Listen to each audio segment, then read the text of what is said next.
So today's project is making a circle without having to cut a circle, because circles are my nemesis. I tend to break my pieces as I'm cutting circles, so I really don't like to do them, but I am getting better at it.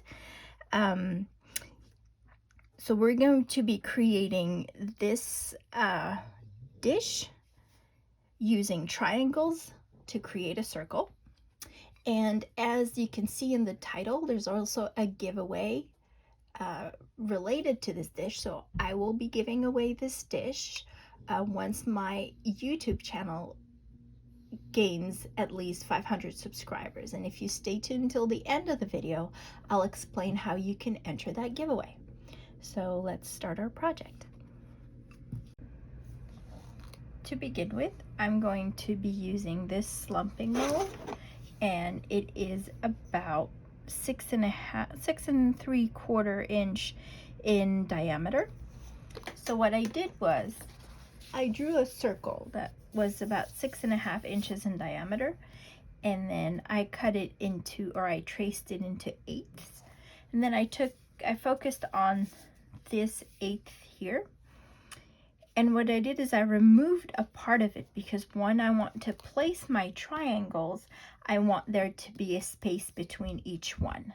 So I removed this space over here. And so it left me with this little piece of the pie. But then I thought that that whole chunk looked a little, well, chunky, too big. So then I split it in half, and then I straightened off the edge because we're cutting triangles. And so that gave me the measurements of my triangles. So this is 3¼ inches in length here. And then here is 1.125 inches.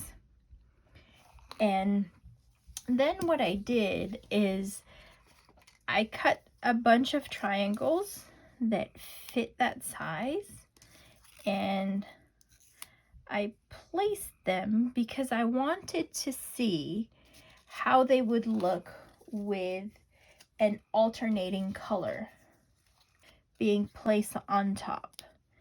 So then I cut some in an alternating color and I placed them like so.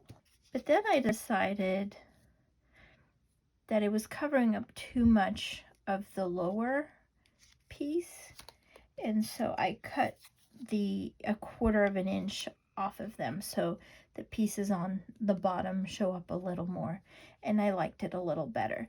So these pieces are 1 inch by 3 inches. And so you get 16 of each slice of the pie. And so I went ahead and I traced them on my piece of glass. So I'm going with white for the bottom, the larger pieces.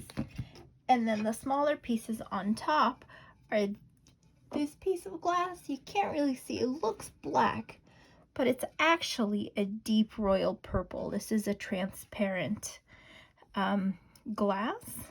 And I'm hoping that even after I tack, you'll kind of see the purple. And I'm liking, it's a bit of a Halloween kind of color, these two together, and we're approaching the spooky season, so I decided to go with that. So I'm going to be cutting these two, and then I will place them on my kiln shelf where I've already traced a circle to make sure that my pieces stay within that circle, and so they don't get misaligned.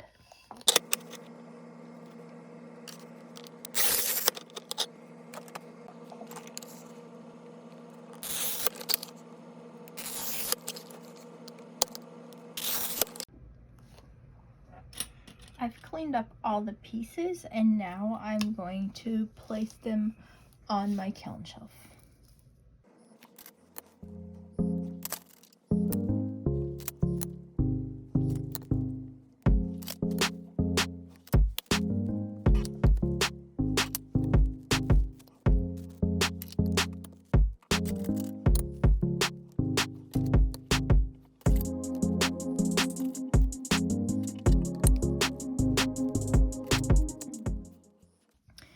So these pieces are not perfect. Some are missing their tips, some are a little longer, some are a little shorter. But I mean, this whole project is about not being perfect, you know, not making a perfect circle. So it's okay. And now I'm placing the purple pieces on top of each gap.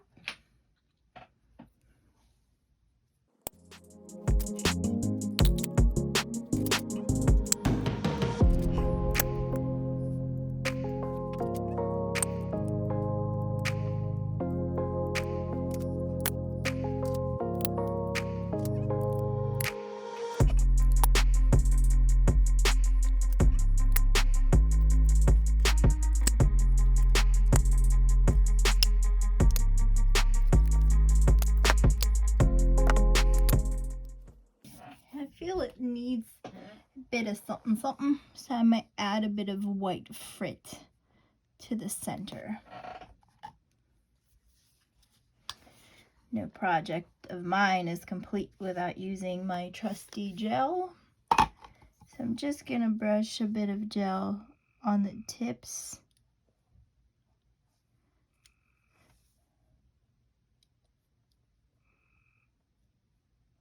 Where I'll be putting the frit.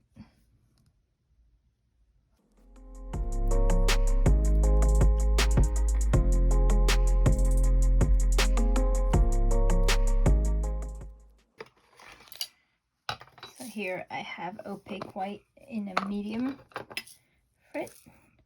I'm going to start with the center and just kind of work my way out. But I don't want to cover too much of the purple.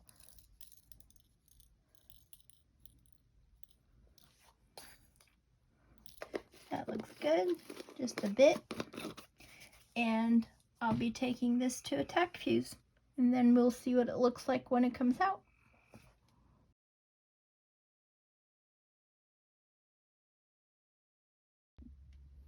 Here's the piece out of the kiln after it's been tack fused. I'm really pleased with how it looks. And the next step is going to be to put it on the mold and slumping it.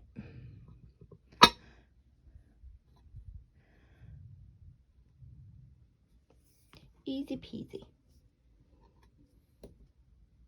In this picture, you can see how that transparent royal purple shows up when it's held up to the light. I love how it peeks through the cracks of the white.